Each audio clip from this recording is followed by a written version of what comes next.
আল্লাহর নবী জনাবে মুহাম্মদুর রাসূলুল্লাহ সাল্লাল্লাহু তাআলা আলাইহি ওয়াসাল্লাম দরুদ নবী আমার ডাক দিয়ে বলেন, জিবরিল ভাই তাড়াতাড়ি তুমি বলো ওই প্রথমকার দরজা দিয়ে কোন নবীর বেঈমান উম্মতিরা জাহান্নামে যাবে, একটু তুমি তাড়াতাড়ি বলে দাও। হযরত জিবরিল আলাইহিস সালাম ডাক দিয়ে বলেন, নবী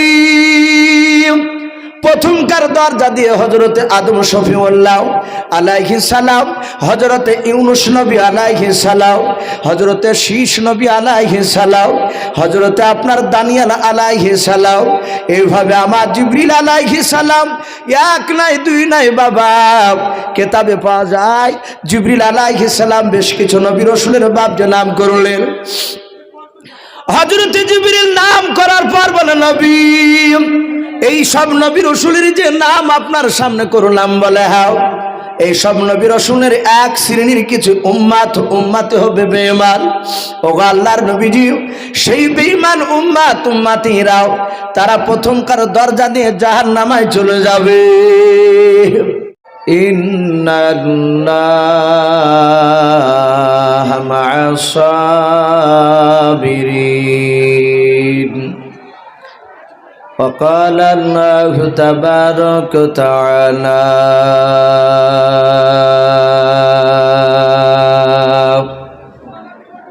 وما أرسلناك إلا رحمة للعالمين وقال الله تبارك وتعالى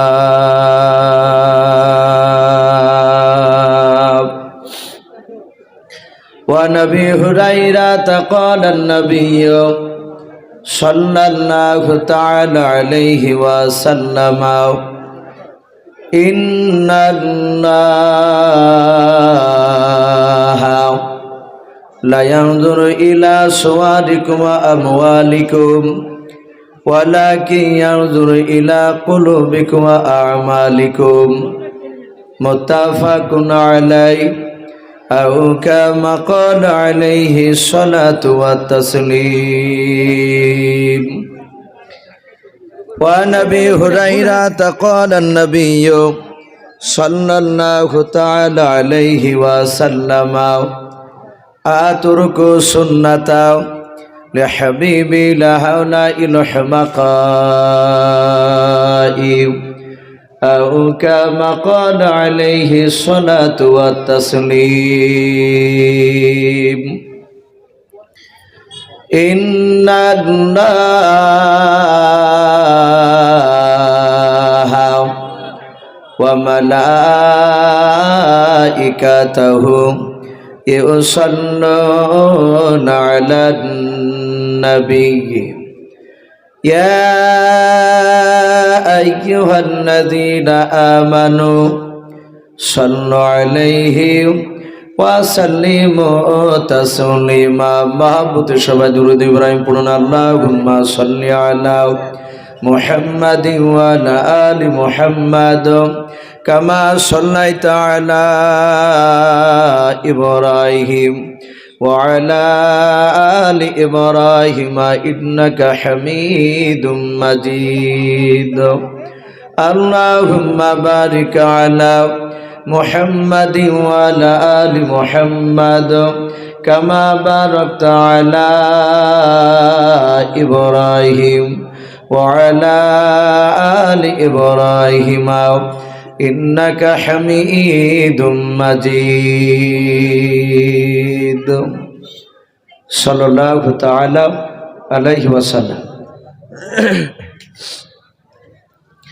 কে আসলা বলে এই পৃথিবী হলো উজালা,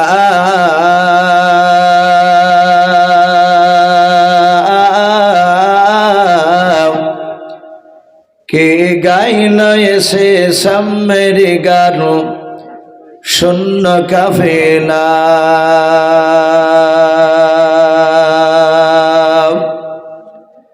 কে আসলা বলে এই পৃথিবী হলো উজালা,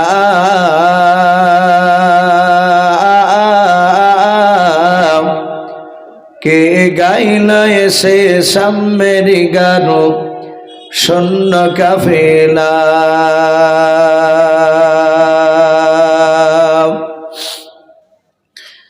ও হাশমে মাকি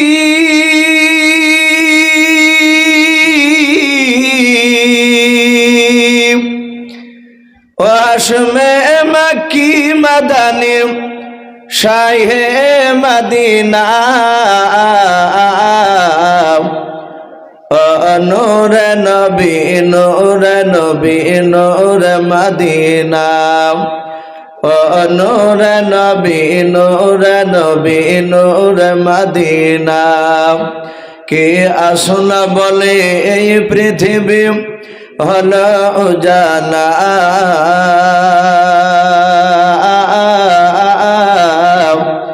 কে গাইল এসে সাম্যের গান শূন্য কাফেলা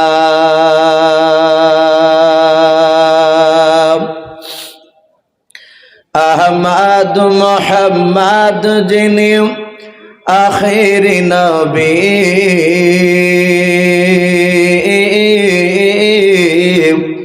যার অশিলাতে সৃজন হল এ সুন্দর পৃথিবী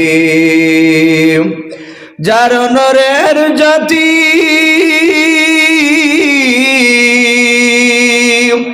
যার নূরের জ্যোতি দেখে রবে হয়ে যায় নবীর দিবানা নূর নবী নূর নবী নূর মদিনা নূর নবী নূর নবী নূর মদিনা কে আসুন বলে এই পৃথিবী হল উজালা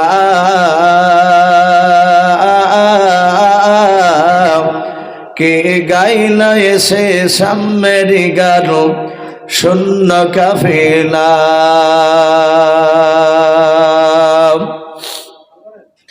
হযরতে উমর করতে কতল নবীর দারে যায়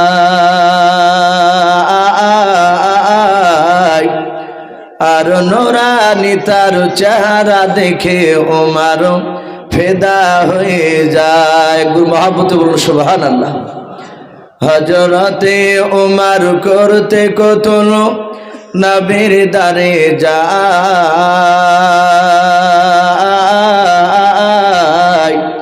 আর নূরানী তার চেহারা দেখে উমর ফেদা হয়ে যায় যার মায়াবী চেহারা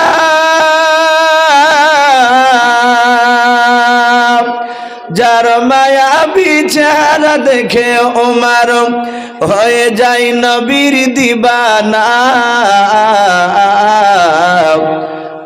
নূর নবী নূর নবী নূর মদিনা নূর নবী নূর নবী নূর মদিনা কে আসুন বলে এই পৃথিবী হল উজালা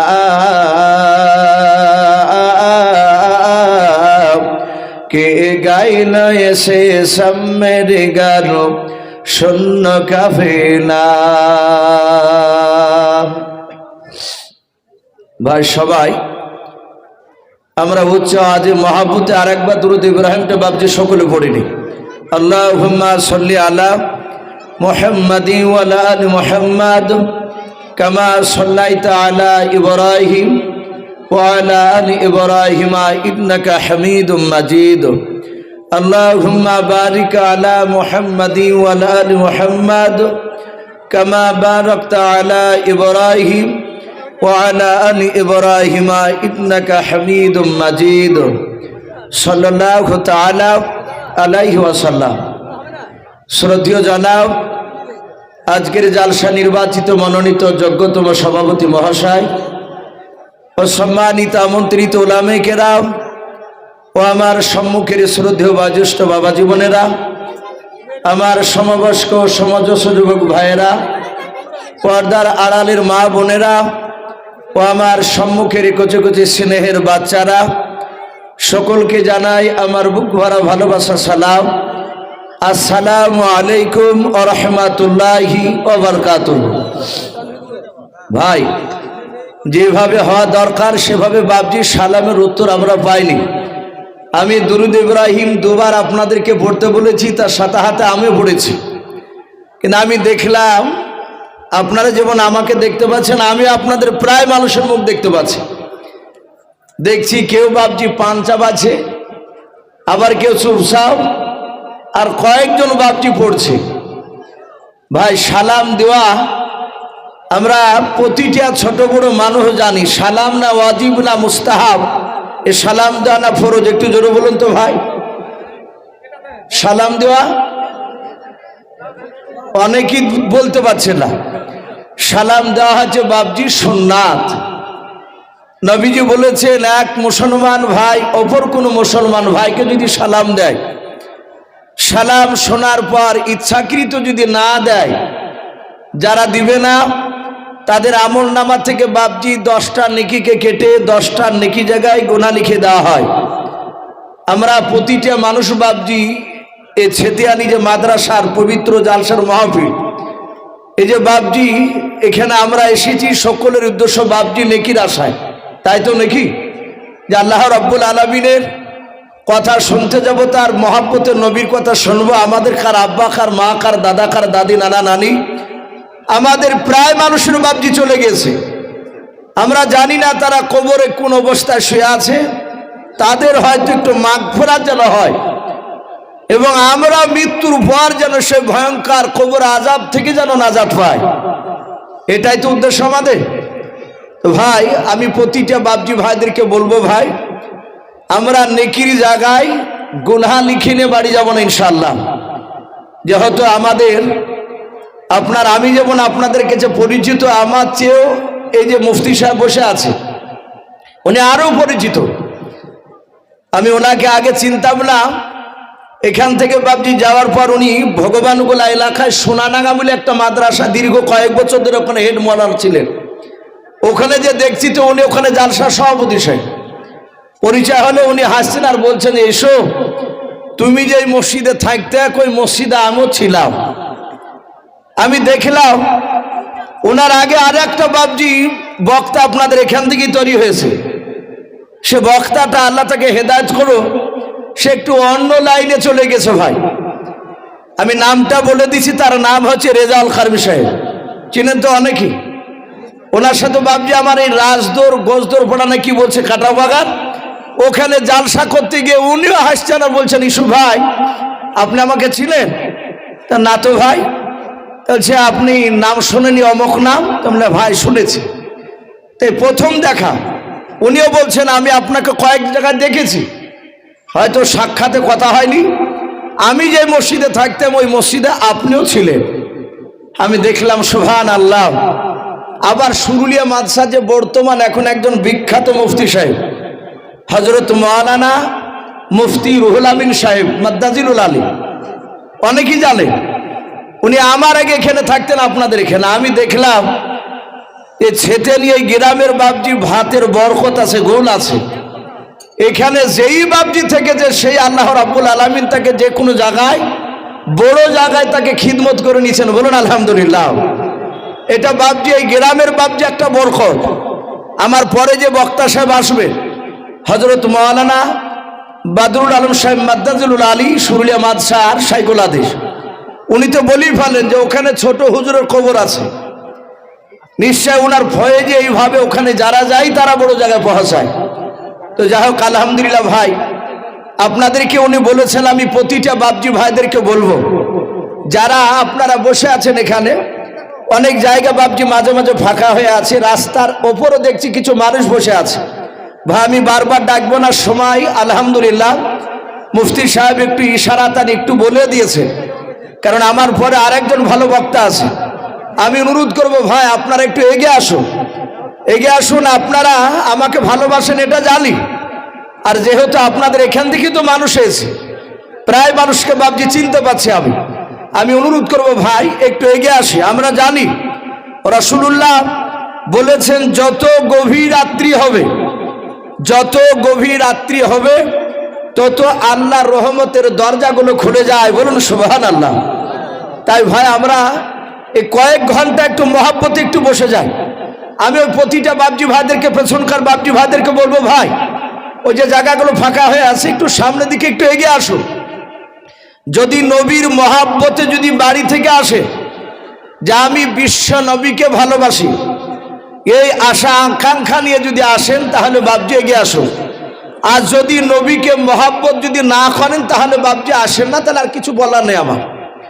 আমার বিশ্ব নবী জনাবে মোহাম্মদ রাসূলুল্লাহ সাল্লাল্লাহু আলাইহি ওয়াসাল্লাম, বিশ্ব নবীজি বলেছে, মান আহাব্বা সুন্নতি ফাকাদ আহাব্বানি। এটা রাসূলুল্লাহর পবিত্র জবানের কথা। নবী বলেছেন, যারা আমার সুন্নাতকে ভালোবাসলো ফাকাদ আহাব্বানি, তারা আমাকে ভালোবাসলো, বলুন আলহামদুলিল্লাহ। নবী আরো বললেন, যারা আমার সুন্নাতকে ভালোবাসলো, ওয়ামান আহাব্বানি কানা মাই ফিল জান্নাহ, আর যারা আমার সুন্নাতকে ভালোবাসলো তারা আমার সঙ্গে জান্নাতে থাকবে, বলুন সুবহানাল্লাহ। এটা রাসূলুল্লাহর কথা। তাই আসি ভাই, একটু এগিয়ে আসি। আমি আপনাদের সামনে আমি দ্বিতীয়বার আরেকবার সালাম দিব ভাই, একটু মহব্বতে সকলেই এমন জোরে উত্তর দিব যেন আমাদের আওয়াজগুলো বিশ্ব নবীজি সোনার মদিনায় রওজাতুল মানুয়ারায় সবুজ গম্বুজের তলে শুয়ে আছে, যেন আমাদের এখানকার সালামের আওয়াজ রাসূলুল্লাহর কবরে গিয়ে যেন ধাক্কা লাগে। আসসালামু আলাইকুম ওয়া রাহমাতুল্লাহি ওয়া বারাকাতুহু। মাশাআল্লাহ, আলহামদুলিল্লাহ। সমস্ত প্রশংসা হামদনা সাধনা ভজনা সে মহান রব্বুল আলামিনের জন্য, যে মহান রব্বুল আলামিন আমাদেরকে বড় ভালোবেসে রহম করে বিভিন্ন গুনার মজলিস থেকে বাপজি তার পবিত্র রহমতের মজলিসে আমাদেরকে যে বাপজি নিয়ে এসে বসার সুযোগ করে দিয়েছে। এটা যদি বলি যে না ভাই আমরা ইচ্ছাকৃত এসেছি, এটা ভুল হবে। আল্লাহ রসুল বলেছেন, যাকে আল্লাহ ভালোবাসেন তাকে তার দিনই মজলিসে নিয়ে এসে আল্লাহ তার সেই মহব্বতের বান্দাদেরকে নিয়ে এসে বসে দেয়। বহু মানুষ আছে বাপজি তারা রাস্তা রাস্তা ঘুরে বাড়ি চলে যাবে, এই মাহফিলে বসার সুযোগ আল্লাহ তাকে দিবে না। তাহলে আমরা যে বসতে পেরেছি, তার রাসূলুল্লাহর কথা অনুযায়ী বাপজি আমাদেরকে ভালোবাসেন কে? একটু জোরে বলুন, আমার আল্লাহ। তাই মহান রব্বুল আলামিনের আমরা শুকরিয়া স্বরূপ আদায় করে উচ্চ আওয়াজে বলুন আলহামদুলিল্লাহ।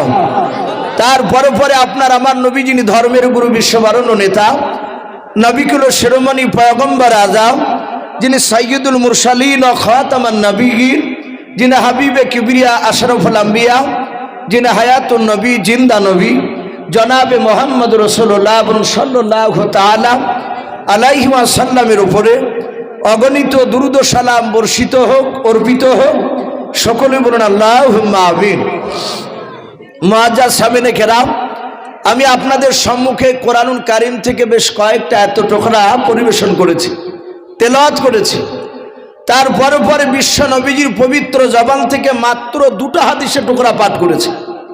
ইনশাআল্লাহ যত সময়ের মধ্যে আমার বক্তব্য করব, তার পূর্বে বলি ভাই, আমি যে বিশ্ব নবীর যে বাপজি দুটো হাদিস পড়েছি, তার মধ্যে থেকে বাপজি একটা হাদিসের ব্যাখ্যা আপনাদের সামনে করে দিয়েছি। আমার বিশ্ব নবীর সুন্নাতের উপর যদি আমল না করা যায়, জান্নাত বাপজি আমরা যেতে পারবো না। আর নবীকে বাপজি সারা পৃথিবীর সবারই চেয়ে বাপজি ভালোবাসা করা লাগবে। আমরা যদি ভালোবাসতে না পারি, আমরা কিয়ামতের ময়দানে যদি বলি উনি আমাদের রাসূল, আমরা বিশ্ব নবীর উম্মত, আল্লাহ রাসূল পবিত্র জবানে বলবেন ফালাইসা মিন্নি, তুই আমার উম্মত নয়। আর নবী যদি অস্বীকার করে যে তুই আমার উম্মত না, আমরা পার হতে পারবো? ভাই একটু কথা বলো, আমরা কেউ পার হতে পারবো না। সারা পৃথিবীর দরদি নবী জনাবে মোহাম্মদ রাসূলুল্লাহ সাল্লাল্লাহু তাআলা আলাইহি ওয়াসাল্লাম, নবী আমার টোটাল দুনিয়ার বুকে বাপজি 63 বছর কলমার দাওয়াত নয়, রাসূল 63 বছর বেঁচে ছিলেন। কত বছর বললাম? একটু কথা বলবেন, হুহা দিবে। নবী আমার 63 বছর বেঁচে ছিলেন।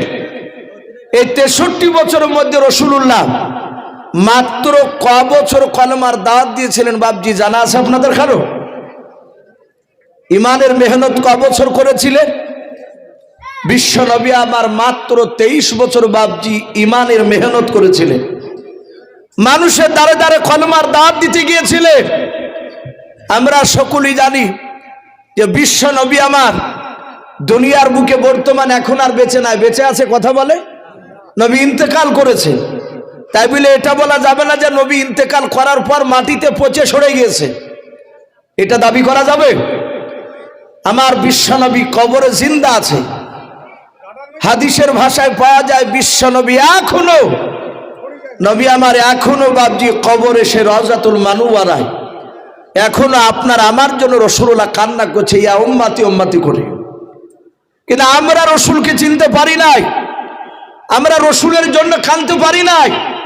আমি দেখেছি অনেক জায়গায় এরকম কথা বলে যে হুজুর আপনি কিংবা অন্য বক্তার বক্তৃতাতে ওয়াজ দোয়ায় কাঁদছিলাম, আর পাশ থেকে আর একটা মানুষ মুচকি মুচকে হাসছে, ও টিটকারি মারছে। আর আমার বিশ্ব নবী বাপজি 23 বছর কেঁদেছিলেন, নবী আমার এত কেঁদেছিলেন। হাদিসের কেতাবে এসেছে নবী জিন্দা অবস্থায় নবী কেঁদেছিলেন শুধু বাপজি নারীর জন্য নয়, জমি জায়গার দখল করার জন্য কাঁদে নাই।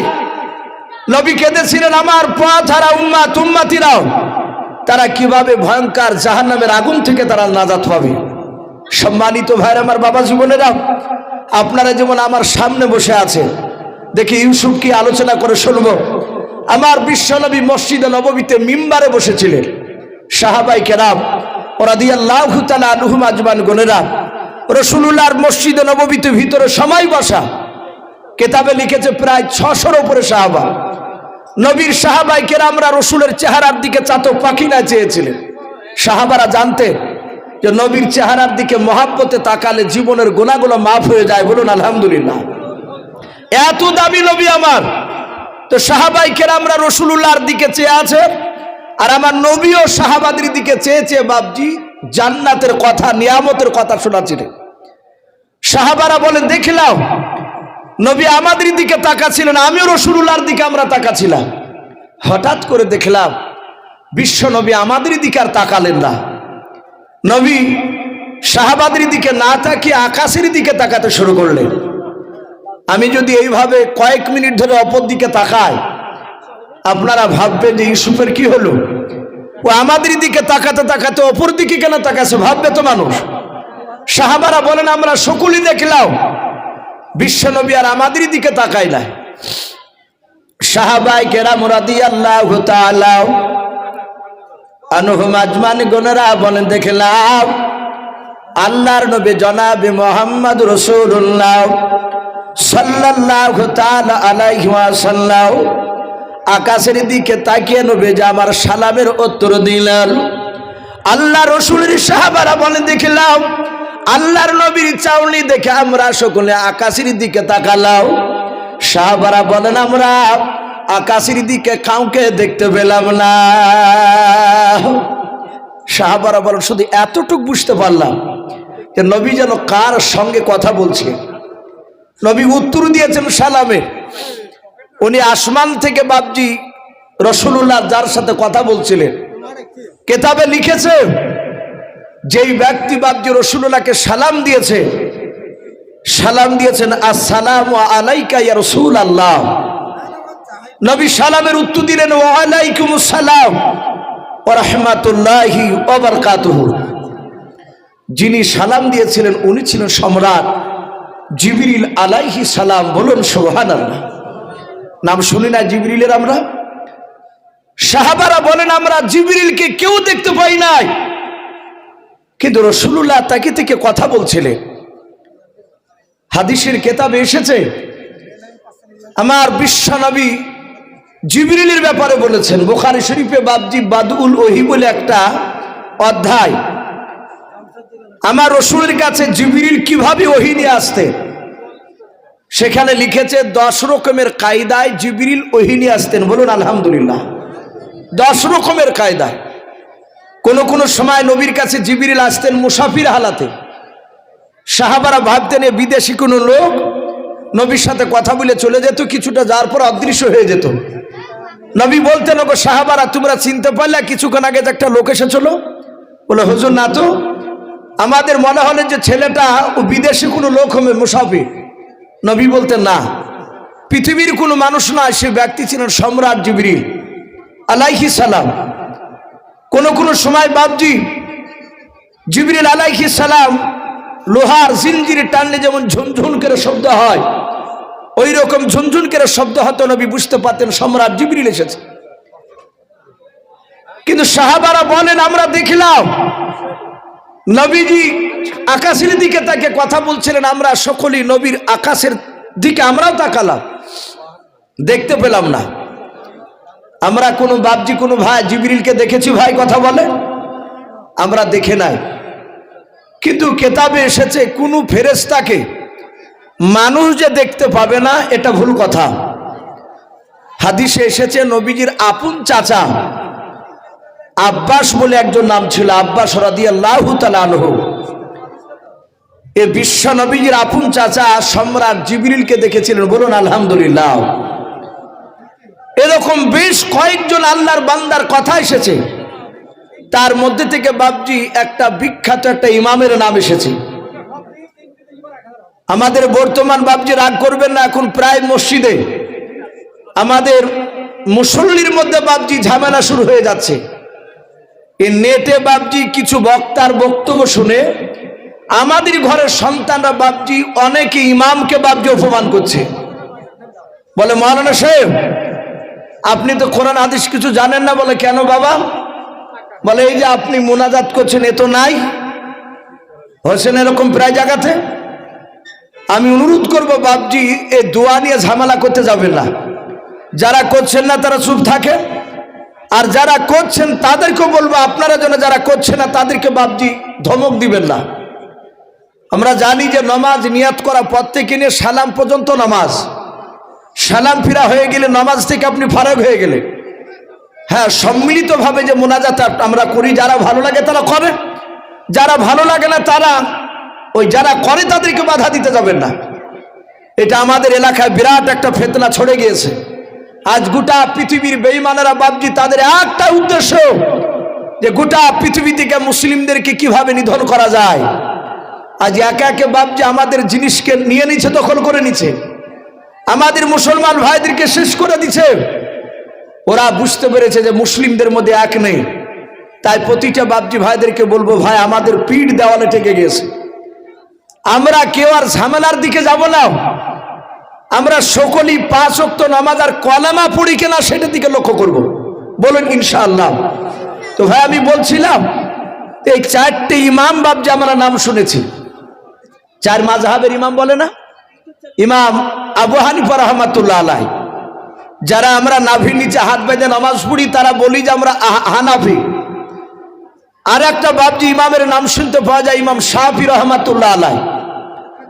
তৃতীয় আর একটা ইমাম, তার নাম হযরত ইমাম মালিক রাহমাতুল্লাহ আলাইহি। 4 নাম্বার বাপজি যিনি ইমাম মাযহাবের, ওনার নাম কিতাবে লিখেছে ইমাম আহমদ বিন হাম্বল। নাম শুনেছে?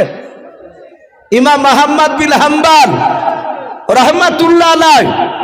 তিনি এত বড় বুজুর্গ, ওনার জীবনীতে এসেছেন উনিও বাপজি 2 জন ফেরেশতাকে সালাম দিয়েছিলেন। বলুন আলহামদুলিল্লাহ।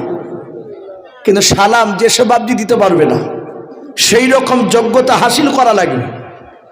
ইমাম আহমদ বিন হাম্বল তিনি কত বড় বুজুর্গ ছিলেন, আল্লাহওয়ালা ছিলেন, নবীর প্রেমিক ছিলেন। তিনি কতটা নবীর সুন্নাতকে মানতেন ওনার জীবনীতে এসেছে। আমি ছোট্ট কিছু কথা আলোচনা করব ওনার ব্যাপারে, তারপর নবীর কথার দিকে যাব। ইমাম আহমদ বিন হাম্বল রাহমাতুল্লাহ আলাইহি প্রচন্ড শীতের রাত্রিতে, আজ কয়েকদিন আগে শীত নেমেছিল, এত হাড় হিম করা শীত, ওই রকম শীতের সময় ইমাম আহমদ বিন হাম্বল তবলিগের দাওয়াত দিতে গিয়েছে। আমাদের এলাকায় তো তবলিগ হয়, আপনাদের এদিকেও। তো দিনের দাওয়াত দিতে গিয়ে বাপজি সন্ধ্যা লেগে গিয়েছে। আর শরীরে বাপজি এমন কিছু ভারী পোশাক নেই, পাতলা একটা জামা আছে, মাথায় একটা টুপি আর একটা রুমাল বাঁধা আছে। ইমাম আহমদ বিন হাম্বল তিনি চিন্তা করলেন বাড়িতে তো পৌঁছাতে পারবো না। উনি মাগরিবের নামাজ রাস্তাতেই পড়ে নিলেন। চিন্তা করলেন আমি সোজা বাড়ি যেতে পারবো না, এই মরুভূমির ময়দান দিয়ে যেতে যেতে কারো বাড়ি পেলে আমি তার বাড়িতে আশ্রয় নিব, আমি থাকবো। তো মাঠ দিয়ে যেতে যেতে দেখলেন একটা ছোট্ট একটা মাটির ঘর, ঝুপড়ি টাইপের ছোট্ট ঘর। এই যুবক ওই ঘরে বাপজি বসে আছে, ইমাম আহমদ বিন হাম্বল জানে না। ইমাম আহমদ বিন হাম্বল বাড়ির দরজায় ওই ঘরটার কাছে গিয়ে সালাম দিলেন। উনি জানতেন বিশ্বনবী বলেছেন কারো বাড়িতে গেলে সালাম দিয়ে প্রবেশ করা লাগে। আজ আমাদের এই আমলটা আছে বাপ? একটু কথা বলে। আমরা কেউ বলতে পারবো যে একটা বাড়িতেও বিনা সালামে আমি প্রবেশ করি নাই, এরকম মানুষ বাপজি আমাদের মধ্যে নাই। কিন্তু অত জান্নাত যাওয়া সহজ নয়। ইমাম আহমদ বিন হাম্বল বাড়ির দরজার কাছে গিয়ে সালাম দিলেন, আসসালামু আলাইকুম ওয়া রাহমাতুল্লাহি ওয়া বারাকাতুহু। ভিতর থেকে দেখলেন একটা যুবক ছেলে মুখে দাঁড়িয়ে আছে। যুবকটা ওয়া আলাইকুমুস সালাম বলে বাপজি বেরিয়ে আসে। ইমাম আহমদ বিন হাম্বল বলে, বাবা তোমার এই ঘরে একটু থাকতে আমাকে অনুমতি দিবা? যুবকটা ইমানদার, মুখে দাঁড়িয়ে আছে, বললেন চাচা অসুবিধা না, আসুন না, এশার সময় হয়ে গিয়েছে। বলে বাবা একটু পানির ব্যবস্থা করে আমি অজু করে এশার নামাজ পড়ব। যুবক ছেলেটা বললো চাচা আমিও তো নামাজ পড়ব। অজু দুজরাতে অজু করে বাপজি নামাজ পড়ে এশার নামাজ পড়ে যুবকটা বললো চাচা আপনি মাফ করবেন বেয়াদবি হলে, ওই দেখেন আপনি ওখানে আরাম করেন আর আমি গরিব মানুষ, এই ঘরটা আমার, এটা নিজস্ব ঘর, এখানে আমার বাসস্থান নয়, এটা হোটেল। আমি এখানে সারা রাত রুটি তৈরি করি আর ওই রুটিগুলো দিনের বেলায় সারা দিন আমি বিক্রি করি। বলে তাই? বলে হ্যাঁ। বলে চাচা আমি ওই চুলহাতে তাও রুটির খোলা চাপি দিয়ে আমি আগুন ধরে রুটি তৈরি করবো, ওই দেখেন আটা সেনে রেখেছো পানি দিয়ে। বলে অসুবিধা নেই। যুবকটা রুটি তৈরি করতে শুরু করলো। ইমাম আহমদ বিন হাম্বল বলছেন বাবা তুমি যদি আমাকে কিছু মনে না করো, আমার শরীরে সেরকম পোশাক নেই, প্রচন্ড ঠান্ডা লাগছে। ওরে যুবক তোমার চুলহার গুড়িতে আমি পাশে একটু বসবো, একটু আগুনের তাপ খেতে দিবা? মহব্বতে বলুন সুবহানাল্লাহ। একটু শুধু চিন্তা করবে, চুলহাতে বাপজি আগুন ধরিয়েছে যুবক রুটি তৈরি করার জন্য, আর ওই বৃদ্ধ লোকটা ইমাম আহমদ বিন হাম্বল রহমাতুল্লাহ আলাইহি, তিনি আগুনের অনুমতি চাইছে তাপ খাওয়ার জন্য। আমরা এই তাকওয়া আমাদের মধ্যে নেই। এরকম অনেক শোনা গিয়েছে, ফজর নামাজ পড়তে যাচ্ছে, ওর নারকেলের গাছ না, রাস্তার ধারে নারকেলের গাছ, শুকনা নারকেল ফুটেছে, আর দেখবেন নারকেলের গাছ এখানে থাকলে 20 হাত দূরে গিয়ে নারকেল চলে যায়। এই নামাজ পড়তে যাওয়ার সময় 2টা নারকেল দেখে লোভ সামলাতে পারে, তুলে নিয়ে গিয়ে বিবিকে বলছে দেখো ভালোই কাজ হলো। বলে কোথায় পাইলে? বলে ওই যে গাছে পড়েছিল। তাই 2টা নাও, দিনের বেলা রুটি আপনার ওই নারকেল দিয়ে পিঠে তৈরি করে, ওই নারকেলের লাড়ু পিঠে দিয়ে আবার রোজার ইফতার করছে। আমরা একটুকু ভাবি নাই যে ওই গাছ থেকে যে নারকেলটা পড়লো, এই নারকেলটা খাওয়া কি ভাবছে আমাদের সঠিক হবে? কথা বলে এ তাকওয়া একটুকু ভাবছে আমরা ধাক্কা দিই নাই। আব্দুল কাদের জেলানী রহমাতুল্লাহ নাম শুনেছেন কি শোনেন নাই? আব্দুল কাদের জেলানী রহমাতুল্লাহ আলাইহি, ওনার আব্বার নাম ছিল আবু মুসা সলে জাহাঙ্গীর রহমাতুল্লাহ আলাইহি। নদীর ধার দিয়ে যাচ্ছিলেন, নদীর ধার দিয়ে যেতে যেতে ক্ষুধার্ত অবস্থায় দেখলেন একটা আঙ্গুরের থুকা ভেসে যাচ্ছিল। ক্ষুধার তাড়নায় থাকতে না পেরে তুলে খেয়ে নিয়েছে। খাওয়ার পরে অমনি ধাক্কা, যে এই আঙ্গুরের মালিকের কাছ থেকে তো আমি অনুমতি নিইনি, এটা তো আমার অন্যায় হলো, আমাকে মাপ চাওয়া লাগবে। এই আঙ্গুর যখন নদীর ধার দিয়ে পানি দিয়ে ভেসে এসেছে, এই আঙ্গুর নিশ্চয় বাগান নদীর ধারই আছে, ওলি হওয়া তো সহজ নয়। ইমাম আহমদ বিন হাম্বল রহমাতুল্লাহ আলাইহি বললেন বাবা একটু চুলহার গুড়িতে আমি আগুনের তাপ খাবো। বলে চাচা অসুবিধা নেই, ভালো হবে, আপনি যদি বসে আগুনের তাপ খান তাহলে আমার ঘুমটা আসবে না। চাচা বসুন। যুবক ছেলেটা রুটি তৈরি করতে লাগলো, আর আহমদ বিন হাম্বল রহমাতুল্লাহ আলাইহি বুজুর্গ আল্লাহওয়ালা, উনি তসবিহ করতে লাগলেন সুবহানাল্লাহি বিহামদিহি ওয়া সুবহানাল্লাহিল আযীম। অনেক রকমের তসবিহ তিনি পড়তে লাগলেন। ইমাম আহমদ বিন হাম্বল বলে আমি দেখলাম 1 নাই 2 নাই, ঘন্টা 4 ধরে আমি চুলার পাশে আমি বসে বসে তসবিহ করেছিলাম। আর এই ঘন্টা 4 থেকে আমি যুবকটার মুখের দিকে আমি লক্ষ্য করে দেখলাম, ওই যুবক ছেলেটা যতবারই বাপজি রুটিটাকে বাপজি লম্বা করার পর ওই রুটিটা যখন বাপজি আপনার তাওয়াতে দিতে যায় শাকার জন্য, ওই যুবক ছেলেটা আস্তে করে বলছে সুবহানাল্লাহ। আবার বাপজি রুটিটা যখন ফুলে গেল, রুটিটা যখন বাপজি আপনার উল্টাতে যায়, ওই যুবক ছেলেটা বাপজি আবার বলতে লাগলো আলহামদুলিল্লাহ। এইভাবে এক না দুই না রে বাবা, ঘন্টা চারেক থেকে বাপজি ওই ইমাম আহমদ বিন হাম্বল ওই যুবক ছেলেটার বাপজি মুখে বারবার বাপজি তাসবিহ শুনতে দেখলাম। ইমাম আহমদ বিন হাম্বল ডাক দিয়ে বলেছিলেন, বাবা আমি ঘন্টা চারেক থেকে লক্ষ্য করে দেখলাম তুমি যতবারই রুটিটা তুমি তাওয়াতে দিচ্ছিলা ঘোলায়, ততবারই তুমি সুবহানাল্লাহ বললাও, আর যতবারই উঠি তুমি উল্টা ছিলা ততবারই তুমি আলহামদুলিল্লাহ পড়ছিলাও। ওরে বাবা আমার মনে হয় তোমার আব্বা মা বুজুর্গ ছিল নাকি বলাও। ওই যুবক ছেলেটা বলে চাচা আমার আব্বা মা দিনদার পরেজগার আল্লাহ ওয়ালা মানুষ ছিল। এক নয় দুই না চাচা, আমার বয়স যখন 8 বছর তখন থেকে আমি 5 ওয়াক্ত নামাজ পড়ি, বলুন সুবহানাল্লাহ। ওগো আমার যুবক, এত তোমার আব্বা বুজুর্গ ছিল বলে হ্যাঁ, তোমার আব্বা মা কি বেঁচে নাই? বলে চাচা আমার আব্বা মা বেঁচে নাই, আমার আব্বা আজ 1 বছর হলো দুনিয়ার বুক থেকে বিদায় নিয়ে চলে গিয়েছে, আমার মা আজ 3 মাস হলো দুনিয়ার বুক থেকে বিদায় নিয়ে চলে গিয়েছে। ওই ইমাম আহমদ বিন হাম্বল ডাক দিয়ে বলেছিল, বাবা তোমার আব্বা মা কি মৃত্যুর আগে তোমাকে কিছু ওষুধ করে গিয়েছে কি বললাম? ওই যুবক ছেলেটা ডাক দিয়ে বলেছিল, চাচা আমার মা মৃত্যুর আগে 1 না 2 নাই, আমার মা আমার জন্য 50টা দোয়া করে গিয়েছেন, বলুন সুবহানাল্লাহ। কটা? 50টা দোয়া। ইমাম আহমদ বিন হাম্বল বলে, বাবা ওই তোমার মার দোয়া করাগুলো কি তুমি ডাইরেক্ট দেখতে পেয়েছো কবুল হয়েছে? 50টা দোয়া কি কবুল হয়েছে বলো? যুবক বলে, চাচা আমার মা 50টা দোয়া করার মধ্যে চাচা মাত্র একটা দোয়া এখনো কবুল হতে বাকি আছে, 49টা দোয়া আমি একা করে দেখেছি মার দোয়াগুলো কবুল হয়ে গিয়েছে। ওগো চাচা একটা দোয়া আমার কবুল এখনো হতে বাকি রয়েছে। যুবক ছেলেটাকে বলল, বাবা তোমার ওই 50 নম্বর দোয়াটা কোনটা কবুল হতে বাকি আছে একটু বলো।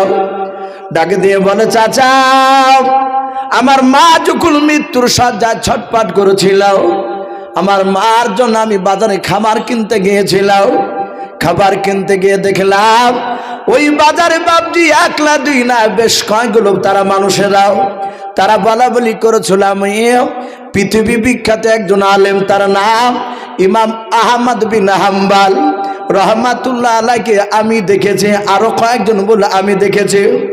ওই ব্যক্তির নাম শোনার পর আমার মার কাছে এসে বললাম, মা সারা পৃথিবীর মধ্যে সবচেয়ে বড় আলেম তার নাম ইমাম আহমদ বিন হাম্বল। ওগো মা আমার বাজারের অনেক লোকেরা তারা বলেছে ওনার সাথে দেখা হয়েছে আমার।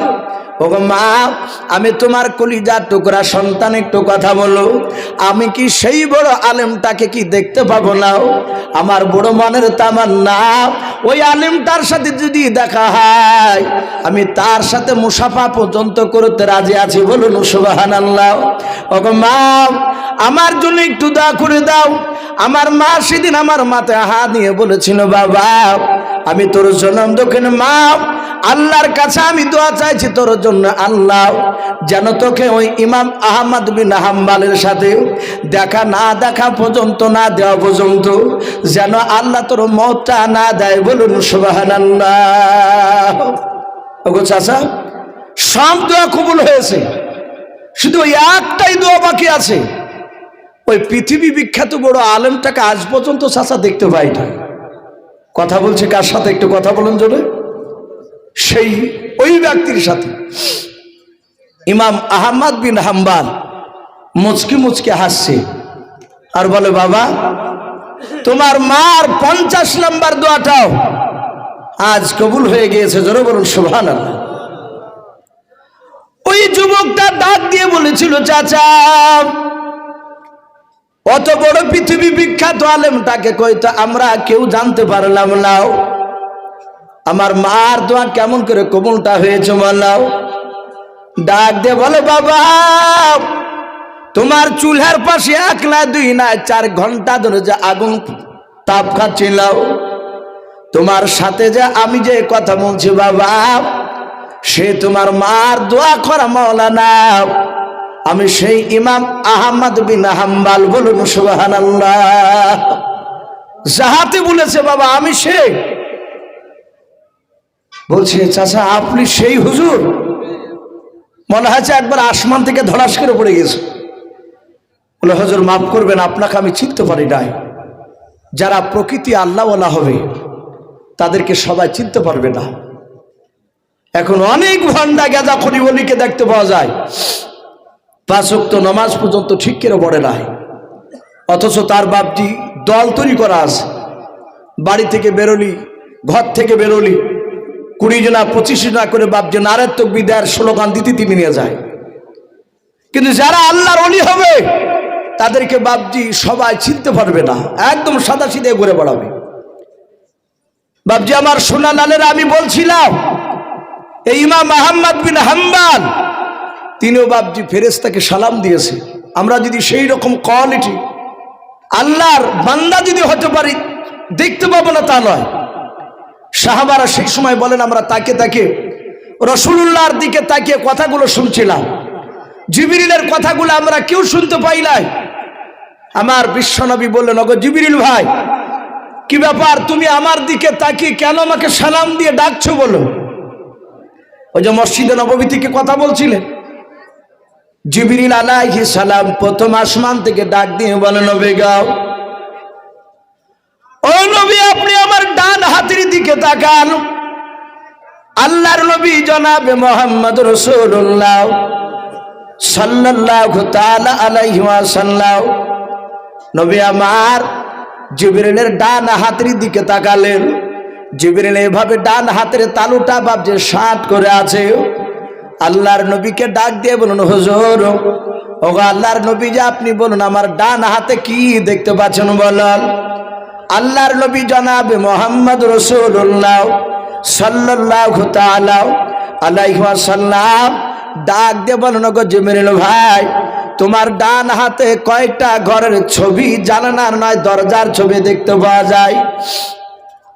আল্লাহর নবীকে জিবরিল আলাইহিস সালাম ডাক দিয়ে বলেছিলেন হুজুর আপনি কটা দরজা দেখতে পাচ্ছেন হাতে একটু গুনে গুনে বলেন। আল্লাহর নবীজি তাকে বলেন জিবরিল ভাই তোমার হাতে 1 নয় 2 নয় আমি 7টা ঘরের দরজার ছবি দেখতে পাচ্ছি। জিবরিল আলাইহিস সালাম ডাক দিয়ে বলেন হুজুর জান্নাত কটা? বলে জান্নাত হচ্ছে 8টাও। ওগো নবী জাহান্নাম কটা? বলে জাহান্নাম হচ্ছে 7টাও। আল্লাহ রাসূলকে ডাক দিয়ে বলে নবী এই 7টা দরজার ছবি দেখতে পাচ্ছেন? বলে হ্যাঁ। এই দরজাগুলো এক একটা দরজা এক একটা জাহান্নামের দরজার ছবি। ওগো আল্লাহর নবীজি আল্লাহ আপনাকে দেখানোর জন্য আমাকে পাঠিয়ে দিয়েছেন যে আমার রাসূলকে দেখে নিয়ে এসো। ওগো আমার নবীজি শুনে নেন এই 1 2 3 4 করে 7 নাম্বার দরজা নিয়ে 1 2 3 4 করে কোন কোন দরজা নিয়ে কোন কোন নবী রাসূলের বেঈমান উম্মাতরা জাহান্নামে যাবে ওটা আপনাকে দেখানোর জন্য আল্লাহ আমাকে পাঠিয়ে দিয়েছে। আল্লাহর নবী জনাবে মুহাম্মদ রাসূলুল্লাহ সাল্লাল্লাহু তাআলা আলাইহি ওয়াসাল্লাম দরুদ নবী আমার ডাক দিয়ে বলেন জিবরিল ভাই তাড়াতাড়ি তুমি বলো ওই প্রথমকার দরজা দিয়ে কোন নবীর বেঈমান উম্মাতিরা জাহান্নামে যাবে একটু তুমি তাড়াতাড়ি বলে দাও। হযরত জিবরিল আলাইহিস সালাম ডাক দিয়ে বলেন নবী প্রথমকার দরজা দিয়ে হযরতে আদম শফিউল্লাহ আলাইহিস সালাম, হযরতে ইউনুস নবী আলাইহিস সালাম, হযরতে শীশ নবী আলাইহিস সালাম, হযরতে আপনার দানিয়েল আলাইহিস সালাম, এইভাবে আমার জিবরিল আলাইহিস সালাম 1 নয় 2 নয় বাবা কিতাবে পাওয়া যায় জিবরিল আলাইহিস সালাম বেশ কিছু নবী রাসূলের বাপ যে নাম করলেন। হযরতে জিবরিল নাম করার পর বলে নবী এই সব নবী রাসূলের যে নাম আপনার সামনে করলাম বলে হ্যাঁ এই সব নবী রাসূলের এক শ্রেণীর কিছু উম্মতে হবে বেঈমান। ওগো আল্লাহর নবীজি, সেই বেঈমান উম্মতিরাও তারা প্রথমকার দরজা দিয়ে জাহান্নামায় চলে যাবে। আল্লাহ রাসূল বলেন, জিবরিল ভাই, তাহলে প্রথমকার দরজা দিয়ে এই সব নবীর উম্মতরা জাহান্নামে যাবে? বলে হ্যাঁ। আমরা জানি প্রতিটা নবীর সব উম্মত কি বাপজি সবাই জান্নাতে যাবে? কথা বলে। কিছু উম্মত জান্নাতে যাবে, কিছু উম্মত জাহান্নামে যাবে, প্রতিটা নবীর ক্ষেত্রে। জিবরিল বলে, হুজুর, এই প্রথমকার দরজা দিয়ে অমুক অমুক নবীর যে নাম করলাম, এই সব নবী রাসূলের এক শ্রেণীর বেঈমান উম্মতিরা তারা জাহান্নামে যাবে। আল্লাহর নবী জনাবে মুহাম্মদ রাসূলুল্লাহ সাল্লাল্লাহু তাআলা আলাইহি ওয়াসাল্লাম, আল্লাহ রাসূল ডাক দিয়ে বলেন, জিবরিল ভাই, 2 নাম্বার দরজা দিয়ে কোন নবীর বেঈমান উম্মতে যাবে একটু খুলে বলো। জিবরিল আলাইহিস সালাম ডাক দিয়ে বলে, হুজুর, 2 নাম্বার দরজা দিয়ে নবী শুনেন, আর হযরতে ইদ্রিস নবী আলাইহিস সালাম, হযরতে ইব্রাহিম খলিলুল্লাহ আলাইহিস সালাম, হযরতে হুদ নবী আলাইহিস সালাম, এইভাবে বাপজি বেশ কিছু নবী রাসূলের বাপজি নাম করলেন। করার পর বললেন, নবী গো, এই সব নবী রাসূলের এক শ্রেণীর বেঈমান উম্মতে হবে, তারা দ্বিতীয় দরজা দিয়ে জাহান্নামে চলে যাবে। আল্লাহর নবী জনাবে মুহাম্মদ রাসূলুল্লাহ সাল্লাল্লাহু তাআলা আলাইহি ওয়াসাল্লাম, বিশ্ব দরদ নবী আমার, আবার বললেন, জিবরিল ভাই, 3 নাম্বার দরজা দিয়ে কোন নবীর বেঈমান উম্মতে যাবে বলো। হযরত জিবরিল আলাইহিস সালাম বাবা এইভাবে 3 4 5 6 পর্যন্ত বাপজি দরজার নাম করার পর আল্লাহর নবী বলেন, জিবরিল ভাই, 7 নাম্বার দরজা দিয়ে তাড়াতাড়ি বলো কোন নবীর বেঈমান উম্মতে যাবে একটু খুলে বলো।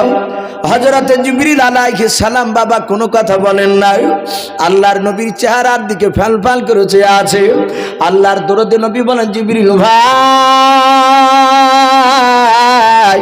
আমি তোমাকে এক এক করে আমি জিজ্ঞাসা করেছি, ওরে আমার জিবরিল ভাই, তুমি এক এক করে তুমি 6টা দরজার তুমি নবী রাসূলের নাম করলেও, ওরে জিবরিল ভাই, 7 নাম্বার দরজার আমি নাম করতে বলছি, বলো 7 নাম্বার দরজা দিয়ে কোন নবীর বেঈমান উম্মতিরা যাবে জাহান্নামে বলো। ও জিবরিল ভাই, তুমি কেন চুপ করে আছো বলো? তুমি কেন আমার দিকে অমন করে ফ্যালফ্যাল করেছে আছো? ওরে জিবরিল ভাই, তুমি কেন কথা বলো নাই বলো? আল্লাহর নবী জনাবে মুহাম্মদ রাসূলুল্লাহ সাল্লাল্লাহু তাআলা আলাইহি ওয়াসাল্লামের সাহাবারা বলেন, আমরা দেখছিলাম মসজিদ নববী থেকে আমরা নবীর কথাগুলো শুনছিলাম। আল্লাহর নবী ডাক দিয়ে বলেন, জিবরিল ভাই, আমি ভালো করে লক্ষ্য করে দেখলাম তোমার চেহারার দিকে। জিবরিল ভাই, কিতাবে পাওয়া যায় জিবরিল আলাইহিস সালামের বাবা 2 চোখের কোণা দিয়ে ঠোপে ঠোপে বাপ যে পানি ঝরতেছে। আল্লাহর নবী বলেন, জিবরিল ভাই, তুমি এক এক করে তুমি 6টা দরজার তুমি নবী রাসূলের নাম করলেও, কোন নবী রাসূলের নাম করতে গিয়ে তুমি কাঁদো নাই। ওরে আমার জিবরিল ভাই, আর 7 নাম্বার দরজার তুমি নবীর নাম না করে কেন তুমি আমার দিকে অমন করে চেয়েছে, কেন তুমি কান্না করেছো মালা? রাসূলুল্লাহ বলছেন, আমি আশ্চর্য হয়ে গেলাম। বলে, জিবরিল, তুমি আমার দিকে চেয়ে আসো, কথা বলো না, আর চোখের কোণা দিয়ে কেন পানি গড়ে? হযরতে জিবরিল আস্তে করে বলছেন, হুজুর, বেয়াদবি হলে মাফ করবেন ওগো নবী, ওগো আল্লাহর রাসূল, 7 নাম্বার নবীটার নাম বলতে আমার খুব কষ্ট হচ্ছে। আমার রাসূল বললেন, ওগো জিবরিল ভাই, তুমি কষ্ট পেও না, তুমি বলো, আস্তে করে বলো, তুমি আর চুপ করে দাঁড়িয়ে থেকো না, বলো ওই দরজা দিয়ে কোন নবীর বেঈমান উম্মতি জাহান্নামে যাবে। হযরতে জিবরিল আলাইহিস সালাম বাবা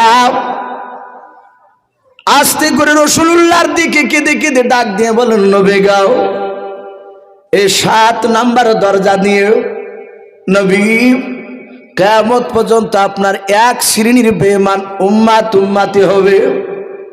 ওগো আল্লাহর নবী, ওই কিয়ামত পর্যন্ত এক শ্রেণীর বেঈমান উম্মাতিরা আপনার সুন্নাতের উপর তারা আমল করবে না। ওগো আল্লাহর নবীজি, কোরআনের উপর আমল করবে না তারাও। ওই এক শ্রেণীর বেঈমান উম্মাতিরা আপনার ওই 7 নাম্বার দরজা দিয়ে তারা জাহান্নামায় চলে যাবে। এতটুক জিবরিল কথা বলে অদৃশ্য হয়ে গেল। সাহাবায়ে কেরামরা বলে দেখলাম দরদি নবী, মার নবী মসজিদে নববীতে জিবরিলের কথা শোনার পরই রাসূলুল্লাহ হাউমাউ করে চিৎকার করে কাঁদতে লাগলেন। নবীর সাহাবারা বলেন আমরা কেউ কথা বলি না। নবীজি মসজিদে নববী থেকে কেঁদে কেঁদে সোজা মসজিদে নববীর দরজা দিয়ে বাবজি সোজা বেরিয়ে চলে গেলেন। কোথায় গেলে? সাহাবারা বলেন দেখলাম রাসূলুল্লাহর বাড়ির দিকে চলে গেল। হযরতে আবু বকর সিদ্দিক রাদিয়াল্লাহু তাআলা আনহু নবীজির সবচেয়ে বাবজি জানের সাহাবা, সবচেয়ে জানের সাথী, নবীর রসুলের বাবজি সাহাবা আবু বকর, তিনি এত ভালোবাসতেন আমার বিশ্ব নবীকে। সে আবু বকর ডাক দিয়ে বলল, আমার সাথী ভাইরা, তোমরা কেউ পেছন দিক থেকে আমার রাসূলুল্লাহকে ডাকবে না। আমার রাসূলুল্লাহ চরম ব্যথায় ব্যথিত হয়ে কাঁদতে কাঁদতে রাসূলুল্লাহ বাড়ির দিকে চলে যাচ্ছে। নবীকে কেউ ডাকবে না। আমার রাসূলকে এত আমরা ভালোবাসি এটা নবী জানে। আমার বিশ্ব নবী দেখেছিলেন আমার প্রতিটা সাহাবা নবীকে ভালোবাসে। আপনারা সকলেই জানেন সবচেয়ে তো ভালোবাসা নবীর যত সাহাবা ছিল তার মধ্যে রাসূলের সবচেয়ে কাছের সাহাবা বেশি কে ভালোবেসেছিলেন একটু জোরে কথা বলুন। তার নাম হযরতে আবু বকর সিদ্দিক রাদিয়াল্লাহু তাআলা আনহু, যার ব্যাপারে আমার নবীজি আবু বকরের সাথে কয়েকটা জিনিস দেখেছিলেন। আমার বিশ্ব নবী যেদিন মক্কা থেকে বাবজি মদিনায় যায়, আমরা সকলেই জানি এই মক্কা থেকে মদিনা যাওয়ার এই ঘটনাটা তারিখ আল্লাহ রসুলকে বলেছিলেন না, শুধু জিবরিলকে দিয়ে বলেছিলেন আমার রসুলকে গিয়ে বলো গা তার বন্ধু আবু বকরকে সাথে করে নিয়ে আমি অর্ডার করলি তাকে মক্কা ছেড়ে মদিনা যাওয়া লাগবে। হযরতে জিবরিল আলাইহিস সালাম নবীকে বললেন, আর নবী এসে অমনি সাথে হাতে আবু বকরকে বলে। আবু বকর বলছেন হুজুর আমি এখনই তৈরি আছি। নবী বলেন না, এখন তৈরি হয়ে লাভ নেই। আবু বকর, আমাকে আল্লাহ বলেনি যে কবে যেতে হবে, কিন্তু যেদিন যেতে হবে সেদিন জিবরিল এসে আমাকে বলবে, আর সেদিনে আমি তোমাকে ডেকে নিয়ে চলে যাব। শুধু এতটুকু কথা তাফসীর কারণ বাবজি লিখেছে রাসূলুল্লাহ মক্কা থেকে মদিনায় যেদিন আবু বকরকে নিয়ে যায় তার কতদিন আগে কথাটা বলেছিলেন। দুটো রেওয়াতে এসেছে, কেউ বলেছেন 6 মাস আগে। বলুন আলহামদুলিল্লাহ। মক্কা থেকে মদিনা যেদিন যায় সেদিন বাবজি সেদিন থেকে নিয়ে এই মক্কা থেকে পালিয়ে যেতে হবে। আবু বকর তোমাকে আর আমাকে এই কথাটা আল্লাহ জানিয়ে দিয়েছেন, এটা আবু বকরকে 6 মাস আগে বলেছিলেন। এত দামি সাহাবা হওয়া তো সহজ নয়। নবী বলেন আমি শুধু এসে আবু বকরের দরজায়, মক্কা থেকে মদিনা যাওয়ার অনেক লম্বা ঘটনা আছে, আমি সেদিকে যাব না। শুধু এসে আবু বকর, মুফাসসিরে কেরাম লিখেছেন আবু বকর সিদ্দিক পুরা নামটা বলে নাই, বেরোতে না বেরোতি শুধু নবী বলেছেন আবু বকর বলতে যাবেন, আর অমনি সাথে হাতে দরজা খুলি বলছেন লব্বাইক ইয়া রাসূলুল্লাহ। বলুন আলহামদুলিল্লাহ। আমার বিশ্ব নবী আশ্চর্য হয়ে গেলেন, দেখছেন আবু বকরের মাথাতে একটা পুটলা আছে। পুটলাটা কয়েকদিনকার খাবার ছিল। আবু বকর জানতে যে আমার বিশ্ব নবী মক্কা থেকে পালিয়ে গেলে আমার বিশ্ব নবীকে নিয়ে যেতে যেতে হয়তো খাবার পাবো না, মানুষের চোখের আড়াল করে লুকিয়ে পালিয়ে যাওয়া লাগবে। তাই রাসূলুল্লাহকে যেন ক্ষুধা লাগবে তখন যেন আমি খাবার দিতে পারি। আর একটা খাজুরের ছোবার মুলাম করে বাবজি একটা গাদলা তৈরি করা ছিল। উনি জানতেন বিশ্ব নবী হাঁটতে হাঁটতে ক্লান্ত হয়ে যাবে, নবী যখন বলবে আমি আর হাঁটতে পারি না রে আবু বকর, সেই সময় আমি এই গাদলাটা বিছিয়ে দিব, গাদলায় রাসূলুল্লাহ আরাম করবে। বলুন আলহামদুলিল্লাহ। এটা আবু বকর আগে আগে ভেবেছে। আবু বকর পুটলা নিয়ে হাজির। বিশ্ব নবী বললেন ওরে আবু বকর, এই আবু বকর তুমি কি জানতে যে আজকে রাত্রিবেলায় তোমাকে সে ডাকবো? সাথে হাতে আবু বকর বলছেন হুজুর না, আমার নবী বলেন, আবু বকর তাহলে তুমি এক ডাকে কেন সাড়া দিলে বললাম? ওরে আবু বকর, তুমি কি বিছানায় আজকে ঘুমাও নাই? আবু বকর বলে, নবী শুধু আজকে রাত্রে নয়, ওগো নবী আজ থেকে না 6 মাস পূর্বে নবী আমাকে বলেছিলেন মক্কা থেকে মদিনায় চলে যাওয়া লাগবে।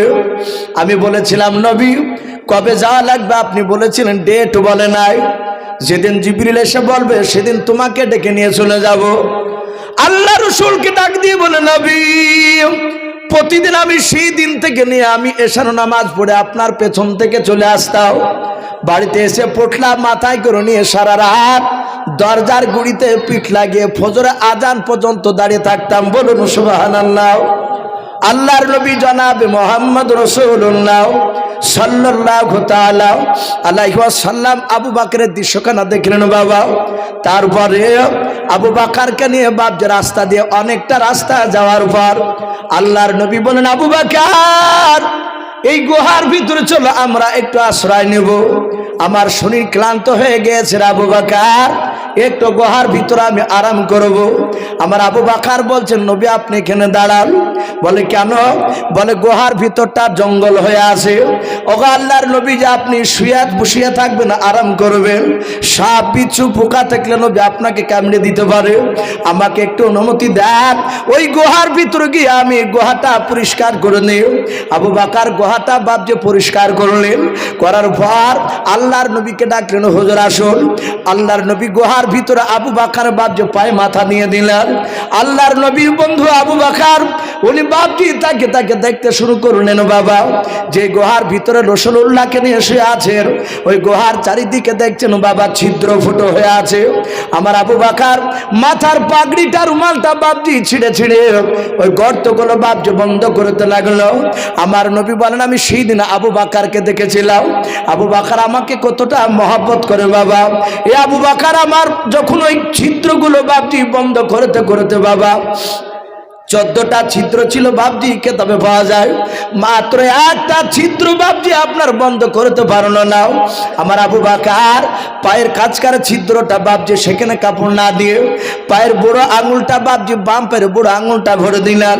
হযরতে আবু বকরের ধারণা বাহির থেকে কোনো বিষাক্ত সাপ যদি চলে আসে, পোকা আসলে এই ছিদ্রটা যদি বন্ধ না হয়, এদিক দিয়ে আমার নবীজিকে দংশন করবে, নবী আমার বিষে জর্জরিত হয়ে মারা যাবে। কিয়ামতের ময়দানে যদি আল্লাহ একবার যদি প্রশ্ন করে, আমি আবু বকর উত্তর দিতে পারবো না। তা আমি এই ফটোটা ছিদ্রটা বন্ধ করে রাখি।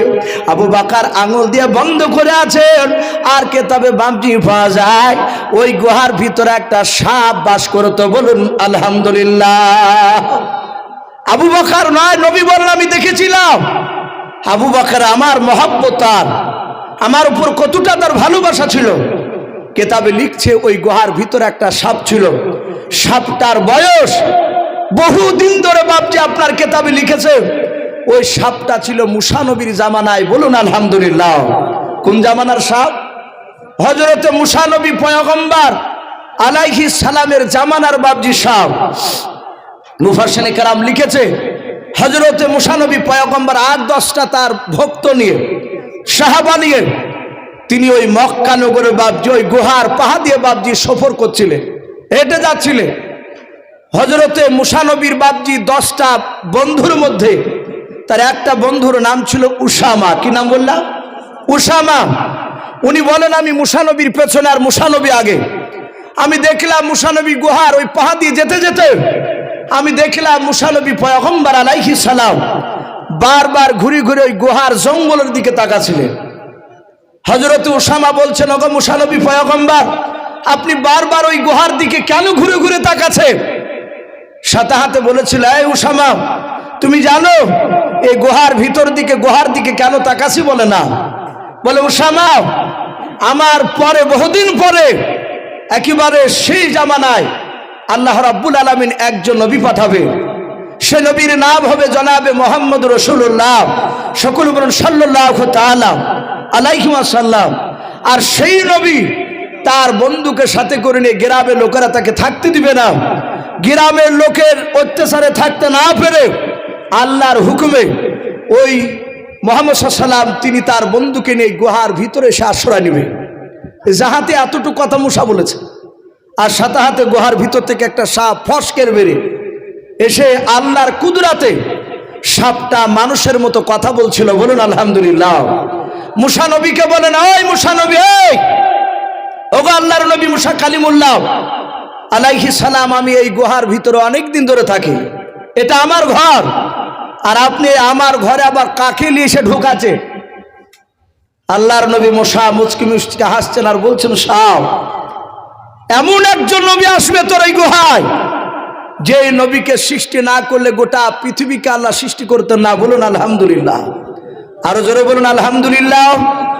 বাপজি আমার সোনা লালেরা, ঠিক আছে, আল্লাহর নবী জনাবে মুহাম্মদ রাসূলুল্লাহ সাল্লাল্লাহু তাআলা আলাইহি ওয়াসাল্লামের মর্যাদার কথা মুসা নবী পয়গম্বর বললেন। যখনই বলেছে সাথে হাতে বাবা সাপটা বলল, ওগো নবী মুসা, আপনি তো আল্লাহর একজন বিখ্যাত রসুল নবী, আপনি দোয়া করুন আমি সেই নবীকে জানো সালাম দিতে পাই। বলুন আলহামদুলিল্লাহ। নবী দোয়া করেছিলেন, আল্লাহ তার দোয়া কবুল করে নিয়েছে। সাপটা বাইরে গিয়েছে চড়াই করতে, আর ওই সময় রাসূলুল্লাহ গুহার ভিতরে। সাপটা বাহির থেকে বাপজি আল্লাহর যে কোনো ইলহামের দ্বারাই জানতে পেরে সাপটা ছুটে এসে গুহাগুলো বাপজি দেখলেন ওই ছিদ্রগুলো সব বন্ধ, একটা শুধু ছিদ্রতে আঙুল ভরা আছে। সাপ চিন্তা করলো, এখানে রসুল এসেছে, আমি তাকে সালাম দিব, আর এই ছিদ্রটা বন্ধ করে রেখেছে।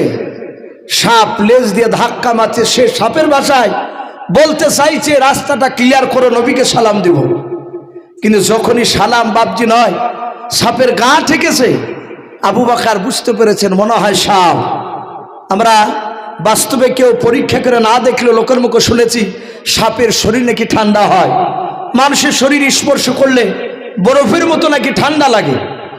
হযরতে আবু বকর তিনি আরো জোরে চাপ দিলে, যখনই বাপজি চাপ দিলে আর সাথে হাতে বাপজি কেতাবে লিখেছে ওই সাপটা কয়েকবার ধাক্কা দিয়ে যখন সরালো না, সাথে হাতে বাপজি আপনার বলা হয়েছে সাপটায় কামড়ে দিয়েছিল।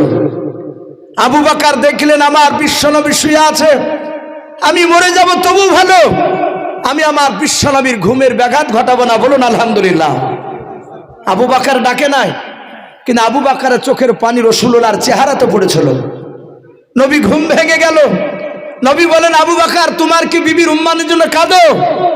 তোমার কি বিটি আয়েশার জন্য কাঁদো? কাঁদো কেন বললো?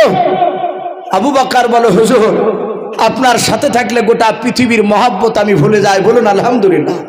আমি আপনাকে ভালোবাসি, সারা পৃথিবীর সবচেয়ে আপনাকে ভালোবাসি। ওগো নবী, আমি বিবির জন্য কাঁদি নাই, আমার বিটিদের জন্য কাঁদি নাই, আমাকে সাপে কামড়ি দিয়েছে, আমি চরম বিষে জর্জরিত হয়ে আছি। রাসূল বলেন, আবু বকর ডাকো নাই? বলে, হুজুর মাফ করবেন, আমার চোখের পানে আপনার চেহারাতে পড়েছে, আমি জানতাম না। রাসূলুল্লাহর পবিত্র লালা থুতু বের করে আবু বকরের কামড়ানো জায়গায় পায়ে দিয়ে দিলে সাথে হাতে বিষ পানি হয়ে গেল। বলুন সুবহানাল্লাহ। আবু বকর জানতেন, আমার বিশ্বনবীও জানতেন আবু বকর কতটা ভালোবাসতো। তাই আবু বকর বলুন, ওগো আমার সাথী ভাইয়েরা, কেউ তাকাবে না, কেউ রাসূলকে ডাকবে না। আমার নবী কাঁদতে কাঁদতে বাড়ির দিকে চলে যাচ্ছে, মনে হয় মাগরিবে আসবে, আমাদেরকে না দেখলে রাসূল থাকতে পারে না। সাহাবায়ে কেরামরা বলে, দেখলাম মাগরিবের নামাজের সময় হয়ে গেল। হযরতে আবু বকর বাপজি চেয়ে আছেন আমার নবী এসে ইমামতি করবেন, নামাজ পড়াবেন।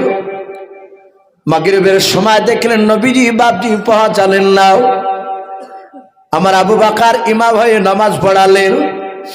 এশার সময় হলো, নবীজি গেলেন না। এশার নামাজের ইমামতি করলেন আবু বকর। এইভাবে কেতাবে লিখেছে, এক নাই দুই নাই, 3 দিন ধরে বাপজি পার হয়ে গেল। আবু বকর নয়, বাপজি নবীজি আসে না। আবু বকর নামাজ পড়ালেন। 4 দিনকার দিন ফজরের নামাজ আবু বকর নামাজ পড়ালেন, নবী যায় না। ডান দিকে বাম দিকে সালাম ফিরার পর আবু বকর সিদ্দিক রাদিয়াল্লাহু তাআলা আনহু বাবা কিছুক্ষণ ধরে তাসবিহ তাহলিল করার পর দোয়া করে বলেন, ওগো আমার বন্ধুরা, আজ 4 দিন হতে চলল, আবার নবীজি মসজিদে কেন আসে না? আবু বকর বলছেন, নবীজির কি হলো? সেই নবী বাড়ি গিয়েছেন, আর তো আসে নাই। ওগো আমার সাথী ভাইরা, চলো দিন একটু বাড়িতে দেখে আসি নবীর কি হয়েছে। সাহাবারা বলেন সবাই চলে গেলাম। রাসূলুল্লাহর বন্ধু আবু বকর আগে আছে। সাহাবা উমর বলে, ওগো আবু বকর ভাই, আপনি সালাম দেন নবীকে আগে। আবু বকর সিদ্দিক রাদিয়াল্লাহু তাআলা আনহু বাড়ির দরজা সালাম দিলেন, নবীকে সালাম দিলেন। নবী বাড়িতে আছে, হয়তো বাড়ি থেকে সালামের উত্তর দিয়ে বেরিয়ে আসবে। সাহাবারা বলে দেখলাম নবীর গলার আওয়াজ উত্তর ভেসে আসলো না, বাড়ির ভিতর থেকে সালামের উত্তর ভেসে আসছে। হযরতে মা ফাতেমা জোহরা রাদিয়াল্লাহু তাআলা আনহা সালামের উত্তর দি দরজা খুলে বলছেন, ওগো আমার আব্বার বন্ধুরা, আমার আব্বা কই? আমার আব্বা 4 দিন ধরে আসে নাই, যাহাতে বলেছেন আসে নাই। আর আবু বকর অমনি হাউমা করে চিৎকার কেনতে লেগেছে। উনি বুঝতে পেরেছে আমার মনে হয় রাসূলুল্লাহ আর পৃথিবীর বুকে বেঁচে নাই। নবী 4 দিন ধরে বাড়িতে নাই, নবী আমাদের মসজিদেও নাই। আবু বকর কাঁদছেন আর বলছেন, রাসূল আমার আর মনে হয় নাই। ওরা আমার সাথী ভাইরা, নবী যদি চলে যায়, নবী যদি মরে যায়, তাহলে আমরা পৃথিবীতে কিভাবে বেঁচে থাকবো বলো। হযরত ওমর ফারুক রাদিয়াল্লাহু তাআলা আনহু বাবা তলোয়ারখানা হাতে করে বাবা উঁচু করে ডাক দিয়ে বলেছিল, বন্ধুরাও, এই আবু বকর ভাই শুনে নাও, তুমি যদি এইভাবে কান্না করো তাহলে আমার সাথী ভাইরা নার্ভাস হয়ে যাবে। কেঁদো না, আমার নবী যে মারা গিয়েছে এটা তুমি কি সাঙ্গুন বলতে পারবে বললাও? বলে না, ও আমার ওমর, আমার নবী যখন 4 দিন ধরে বাড়িতে নাই, ফাতেমা দেখতে পাই নাই, আমাদের মসজিদও নাই, আমার ধারণা নবীজি বেঁচে নাই। বলে আবু বকর তুমি এখনো কেঁদো না, একটু আমরা গ্রামটা খোঁজাখুঁজি করে, ময়দানটা খোঁজাখুঁজি করে চলে দেখবো। আল্লাহর নবীকে যদি না পাওয়া যায় তাহলে জানবো বিশ্ব নবী আর দুনিয়ার বুকে বেঁচে নাই। সাহাবা উমর বলেন, আমরা 2-3 করে আমার সাহাবাদেরকে ভাগ করে দিলাম। তারা গ্রামে বাপজি চিরুনি তল্লাশি চালাতে লাগলো। নবীকে দেখো তন্ন তন্ন করে খুঁজে কোথাও নবীজিকে পাওয়া যায় কিনা। ওমর বলে, আমি আর আবু বকর দুজনায় আমরা মরুভূমির ময়দানে দিয়ে চলে গেলাম মাঠের দিকে নবীকে খুঁজতে। আমরা মাঠের দিকে অনেকটা দূর চলে যাওয়ার পর দেখলাম 2টো রাখাল ছেলে বাবা, ছোট ছোট বাচ্চা ছেলেরাও, তারা হাতে লাঠি নিয়ে বাবা, তারা একেবারে চরম চিন্তিত অবস্থায় দাঁড়িয়ে আছে। তারা মনক্ষুণ্ণ অবস্থায় ভাবছে দাঁড়িয়ে আছে। আমার আবু বকর, হযরত ওমর ফারুক রাদিয়াল্লাহু তাআলা আনহু আজমাইন বাপজি, তারা দুজনের মধ্যে থেকে বাবা হযরত ওমর ডাক দিয়ে বলেছিল, বাবা তোমরা কি আমার রাসূল পয়গম্বরকে কি তোমরা দেখেছো বলো? এই বাচ্চা ছেলেরা তোমরা বলো, আমার বিশ্ব নবী রাসূলকে ময়দানে দিয়ে এই দিকে এসেছো বলো। যাহাতে নবীর কথা বললেন। আর বাচ্চা ছেলে 2টো রাখাল ছেলে 2টো বাবা, তারা ডাক দিয়ে বলেছিল, চাচা আমরা বিশ্ব নবীকে চিনি না, রহমতের নবীকে চিনি না, মায়ের নবীকে চিনি না। ওগো চাচা, আমরা চরম চিন্তিত অবস্থা আছি। বলে কেন বাবা? বলে আজ 4 দিন ধরে আমাদের ঘুম হারাম হয়ে গিয়েছে। বলে খুলে বলো বাবা। বাচ্চা রাখাল 2টো বলেছিল, চাচা ওই দেখেন জঙ্গল দেখতে পাচ্ছেন? বলে হ্যাঁ। ওই জঙ্গলের ভিতরে একটা ছোট গুহা আছে, ওই গুহার ভিতরে আজকে 4 দিনে হতে চললো। শুনে না, কোথা থেকে একটা পাগল এসে ওই সেজদারত অবস্থায় পড়ে বারবার শুধু কান্না করেছে, আমার উম্মাতের কি হবে, আমার উম্মাতের কি হবে, আমার উম্মাতের কি হবে, আমার উম্মাত জাহান্নামে চলে গেলে আমি আল্লাহর নবী, আমি জান্নাতে থাকতে পারবো না। ও চাচা, আমরা ওই লোকটাকে চিনি না, ওই লোকটা পাগল। একটু দয়া করে পাগলটাকে একটু নিয়ে চলে যান তো। আর ওই দেখেন চারিদিকে দেখেন দুম্বা উট ঘুরে বেড়াচ্ছে, তারা কান্না করছে সবাই মিলে। তারা বাড়িতে থাকে নাই, আর 4 দিন ধরে ঘাস আর পানি খাওয়া একেবারে বন্ধ করে দিয়েছে। বলুন সুবহানাল্লাহ। জঙ্গলের বাঘ নয়, ওই উট দুম্বা, ওরা চিনতে পেরেছে রাসূলুল্লাহ বাপজি কান্না করছে। সারা পৃথিবীর শ্রেষ্ঠ নবী, যে নবী আমার দুনিয়ার বুকে হাসলে যতবার হাসতো ততবার জান্নাতের মর্যাদা আল্লাহ বৃদ্ধি করতেন। বলুন আলহামদুলিল্লাহ। নবী আমার দুনিয়ার বুকে কাঁদলে জাহান্নাম থরথর করে কাঁপতো। জাহান্নাম জানতো যদি রসুল একটিবার বলে দেয়, ও আল্লাহ আমি তোমার রসুল, আমার একটা উম্মতিকে তুমি জাহান্নামে দিবা না, এটা আমার আবদার। বলেন নবী এই দোয়া করলে আল্লাহ কি কবুল করতেন না? কথা বলে, যেহেতু আল্লাহ বলছেন আমার সব নবীর চেয়ে আমার পিয়ারা নবী আমার মুসা নবী পয়গম্বর আলাইহিস সালাম, তিনিও বিখ্যাত রসুল ছিলেন আল্লাহর। উনি তুর পাহাড়ে গিয়ে বাপজি ডাইরেক্ট আল্লাহর সাথে কথা বলতেন। কথা সত্য না মিথ্যা? একটু জোরে বলে। সত্য। মুসা নবী প্রতিদিনই জুতা খুলে পাহাড়ে ওঠে। সেদিন বাপজি একটু ইচ্ছাকৃতে উঠেছে জুতে পাইতে, দেখি জুতে পাইতে উঠি, জাহাতে উঠেছে, আর অমনি আল্লাহ বলছেন আয় মুসা নামো নিচে, জুতে খুলি থেকে উপরে আসো। মুসা বলছেন আল্লাহ ভুল হয়ে গেছে, ও নামিয়ে জুতে খুলে গেছে। আর আমার বিশ্বনবী সত্য পাক আসমান পাড়ি দিয়ে সিদরাতুল মুনতাহা পার করে দিয়ে আর সে আজিমে বাপজি ঢোকার আগে রহমতের নবী তিনি জানেন সামান্য মুসাকে যদি দুনিয়ার বুকে পাহাড়ে জুতে পাই দিয়ে যদি উড়তে আল্লাহ না দেয়, আর আমি তো এসেছি আর সে আজিমে, তাহলে এখানে তো জুতে খোলা লাগবে। আল্লাহ রসুল জুতাটা খুলতে যাচ্ছে, আল্লাহ বলছেন ওগো হাবিব, ও দোস্ত রসুল্লাহ, ওগো আমার মাহবুব, জুতা তোমাকে খোলা লাগবে না, তুমি জুতা পাই দিয়ে এসো। তোমার জুতার ধুলা আমার আরশে আজিমে পেলে আমার আরশে আজিম ধন্য হবে। বলুন আলহামদুলিল্লাহ। এ হচ্ছিল রসুল, দামি রসুল। আর সেই নবীকে বাপজি আমার ওই বাচ্চা ছেলে দুটো চিনে না, পাগলা নবী বলছে যে কোথাকার পাগলা এসে কান্না করে চোখে টেনে নিয়ে যায়। আবু বকর কান্না করতে লাগলেন। বাচ্চা ছেলে দুটোকে বাপজি বুকের সাথে জড়িয়ে ধরে বলেন বাবা আমি বুঝতে পেরেছি আমার নবী এখনো মরে নাই, জিন্দা আছে। আল্লাহ রসুলের বাপজি উমার বাপজি চিৎকার করে ডাকলেন। আল্লাহর নবী বলেছেন উমারের গলার আওয়াজ বাপজি এত বাপজি আওয়াজ জোরে ছিল, হাদিসের কেতাবে পাওয়া যায় আজ বাপজি মাইক টেনে নিলে আমাদের কথা 20 জন বাপজি দূরে আর মানুষ শুনতে পাবে না, 50 হাত দূর থেকে মানুষ শুনতে পাই না। কিন্তু আমার ওমর মসজিদে নববী থেকে বাপজি একবার চিৎকার করেছিলেন বাবা, বিনা তারে বিনা মাইকে হযরত ওমরের গলার আওয়াজ 1350 কিলোমিটার দূরে পৌঁছাল। বলুন সুবহানাল্লাহ, বলেন আরে তাকবীর। এ হযরত ওমর আপনাদের এই ছেতনি থেকে কলকাতা ক কিলোমিটার? 200 তো নয়, 180। বহরমপুর থেকে মনে হয় 220 না কত কিলোমিটার, তাহলে 1350 কিলোমিটার রাস্তা ওমর মসজিদে নববী থেকে চিৎকার দিয়েছে। অত দূরে গিয়ে বাপজি আপনার উমারের আওয়াজ গিয়ে পৌঁছাতো। আর একবার জোরে বলবেন না সুবহানাল্লাহ। সেই উমার চিৎকার করে বলে ও আমার সাথী ভাইরা, নবী মরে নাই, নবী জিন্দা আছে। সব সাহাবারা বাপজি জমা হয়ে গেল। আমার আবু বকর উমার সকলে গেলে যা দেখছেন বিশ্বনবী গুহার ভিতরে কাঁদছে। নবী কাঁদেন আমাদের জন্য, ওগো আল্লাহ আমার উম্মত জাহান্নামে যাবে, আমি সহ্য করতে পারবো না। আমার বিশ্বনবী শুধু উম্মতি উম্মতি করে কাঁদে।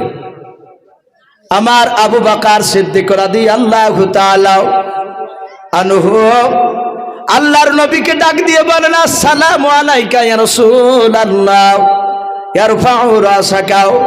ওগো আল্লাহর নবীজি আর মাথা নিচু করে থাকবে না, তাড়াতাড়ি মাথাটা তোলান। আল্লাহ রাসূল বাপজি যখন তার বন্ধু আবু বকর নবীর পিঠে হাত দিয়ে বাপজি মাথাটা তুলতে বলেন, আবু বকর তুলেন নাই। হযরত ওমর বিশ্ব নবীজিকে ডাক দিয়ে বলেন নবী গো আমি অন্য কোনো সাহাবা নাই, আপনার সাহাবা আমি ওমর। ওগো নবী আমি সেই উমর, আপনাকে আমি চিনতে পেরেছিলাম না। না চিনার কারণে আপনাকে তলোয়ার নিয়ে মারতে গিয়েছিলাম। আল্লাহর নবী বলেন উমার এত ভালোবাসতেন, আমাকে এত ভালোবাসতেন। আল্লাহর নবী বলেন উমার যেদিন থেকে ঈমান এনেছিলেন আমার উপরে, সেই দিন থেকে নিয়ে উমারের সামনে আমি দাঁড়ালে কথা বললে উমার আমার ফ্যাল ফ্যাল করে চেহারার দিকে বাপজে চেয়ে থাকতো, পাজাল পর্যন্ত নড়াতো না। আল্লাহর নবী বলতেন উমার তুমি অমন করে কেন আমার দিকে তাকে থেকে বললো?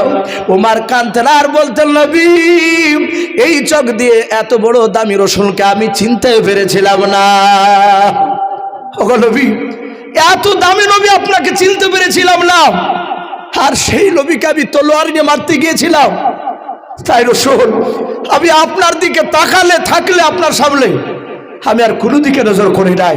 আবার বলা হয় যে কিয়ামত পর্যন্ত আপনাকে আর আমাকে যদি আল্লাহ জিন্দা রাখে, কিয়ামত পর্যন্ত একইভাবে আপনার চেহারা এইভাবে তাকালে আমার পেট ভরবে না। বলুন আলহামদুলিল্লাহ। ভাই সেই উমার ডাক দিয়ে বললেন ওগো আল্লাহ রসুল আপনি মাথা তুলো আর কাঁদেন না। আমার বিশ্বনবী বাপজি তবু বাপজি মাথা তোলেন নাই। অনেক লম্বা ঘটনা।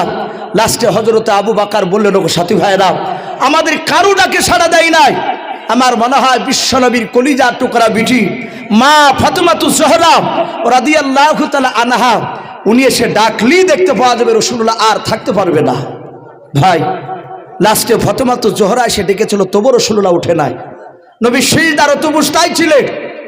লাস্টে বলা সেই নবীকে জিবরিল আলাইহিস সালাম এসে বললেন আসসালামু আলাইকা রাসূলুল্লাহ, ইয়া হাবিবাল্লাহ, ওগো নবী আপনি মাথা তুলুন।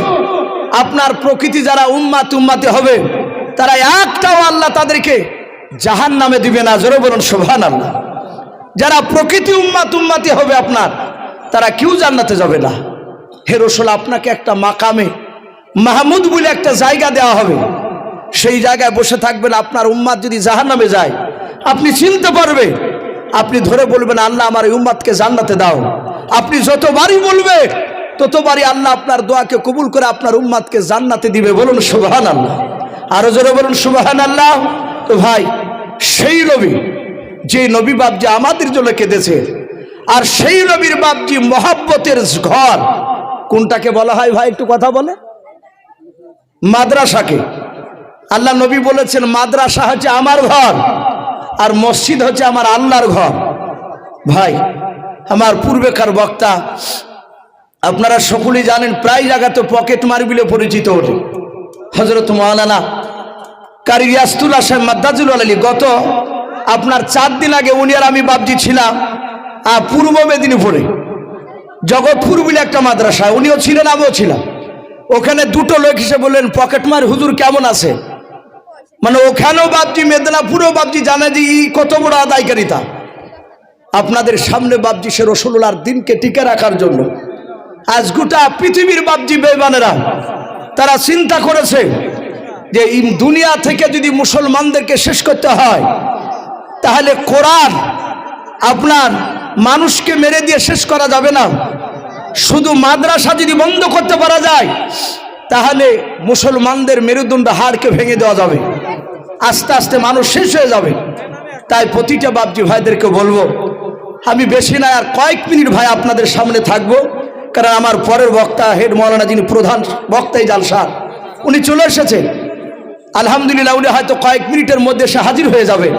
তাই আমি প্রতিটা বাপজি ভাইদেরকে বলবো ভাই আমি বেশি নাই 10,000 5,000 করে আমি চাইবো না বাপজি, যেহেতু আপনাদের এখানে আমি থেকেছি, আমি অনেক দিন বাপজি এখানে আছি।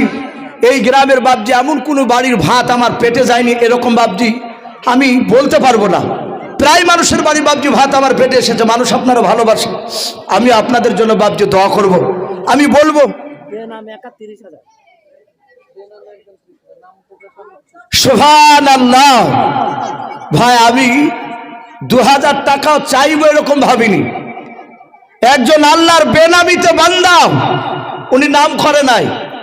আল্লাহ বলছেন আমি আলিমুম বিযাতি সুদূর, আমি অন্তরের খবর জানি। বলুন আলহামদুলিল্লাহ। তাই সে বেনামি ভাই আমার উনি নাম করে নাই, উনি বলছেন আমি 30,000 টাকার দাতা। বলুন মারহাবা। বলে না রে তাকবীর। ভাই না দিলে আর একবার মহব্বতে বলুন না রে তাকবীর। মাশাআল্লাহ। নগদ, একদম নগদ 30 দিয়ে দিয়েছে। ওগো মাওলা, আমার সে বেনামি ভাইকে তুমি চিনতে পারছো, দেখতে পাচ্ছ। ওগো মাওলা, তুমি তার 30,000 টাকা নগদ তুমি কবুল করে নিয়ে তার হায়াতে তৈয়বা সিহাতে কুল্লিয়া দান করে, বলুন আল্লাহুম্মা আমিন। ওগো মাওলা, তুমি তার রুজি রাজগারে বরকত দাও, তার আত্মীয় স্বজনের কবর আযাবকে মাফ করে দাও, বলুন আল্লাহুম্মা আমিন। ভাই তো যাই হোক, আর একজন বেলাবিত ভাই আমার 5,000 টাকা নগদ দিয়েছেন, বলেন আরে তাকবীর। আল্লাহ সে বেলামি ভাইয়ের 5,000 টাকা দানকে আল্লাহ কবুল করো। ওগো মাওলা, তুমি তার হায়াতে দারাজ দাও, আল্লাহ তুমি তার আত্মীয় স্বজনের কবর আযাবকে তুমি মাফ করে দাও, বলুন আল্লাহুম্মা আমিন। ভাই একটু আসি ভাই, 2000, 1000, 5000 যে যা পারবো ভাই একটু চটচট করে আসি। আমি আপনাদের কাছে বাপজি ওই হুজুরের মতো একদম এত দিতে হবে তা বলবো না, একটু আসি। ইমানদাররা মাশাআল্লাহ, ডাক্তার হেলাল উদ্দিন সাহেব উনিও বলছেন আমি 5,000 টাকার দাতা, বলুন মারহাবা, বলেন আরে তাকবীর। হেলাল উদ্দিন নামে দেখো বান্দা কোথায় যে ছিলাও, তোমার নবী নাম শুনে দেখো 5,000 টাকা দিলাও, যার সাথে যে নিয়াতে করিয়াছে দান, দানকে গোপন করো তুমি সুবহান। অগবারি দোয়া করি অগো পাকবারি, মিজানে তেনে কৃপা করে নিও ভারে, আল্লাহুম্মা আমিন। আরে তাকবীর। ভাই একটু চটচট করে আসি ভাই। ইমানদাররা হচ্ছে বাপজি খাজুর গাছের মতো, খাজুর গাছকে যত চাষবে তত বাপজি রস পড়ে, এ হচ্ছে ইমানদার। নবী বাপজি অনেক জায়গায় খাজুর গাছের সাথে তুলনা করেছে। তাই ভাই আপনারা হয়তো অনেকে ভেবছেন যে আমরা দিয়ে দিয়েছি। ভাই একটু আসি, 2000, 1000, 500, 5000 আমরা যে যা পারবো ভাই একটু আসি আল্লাহর দিনকে টিকে রাখার জন্য। আমরা আসি আমার বিশ্ব নবী জনাবে মুহাম্মদ রাসূলুল্লাহ সাল্লাল্লাহু তাআলা আলাইহি ওয়াসাল্লামের জামানায় বাপজি তারা সুবহানাল্লাহ। আর একজন বেলাবিত ভাই আমার 1000 টাকার দাতা, বলুন মারহাবা, বলেন আরে তাকবীর। বেনামি ভাইয়ের 1000 টাকা দানকে আল্লাহ কবুল করো। আল্লাহ তুমি তার হায়াতে বরকত দাও, তার রুজি রাজগারে বরকত দাও, তার আত্মীয় স্বজনের কবর আযাবকে মাফ করে দাও, বলুন আল্লাহুম্মা আমিন। ভাই দেরি না করে একটু তাড়াতাড়ি আসি।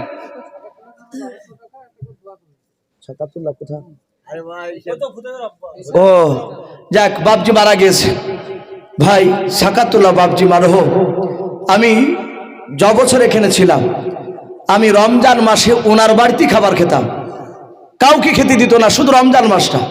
ও ছেলে যে ভোদেব, ওর সাথে অনেক কথাবার্তা বলেছে। ওনার আব্বার নামে উনি কত দিয়েছে? 1200 টাকা। বলে না রে তাকবীর।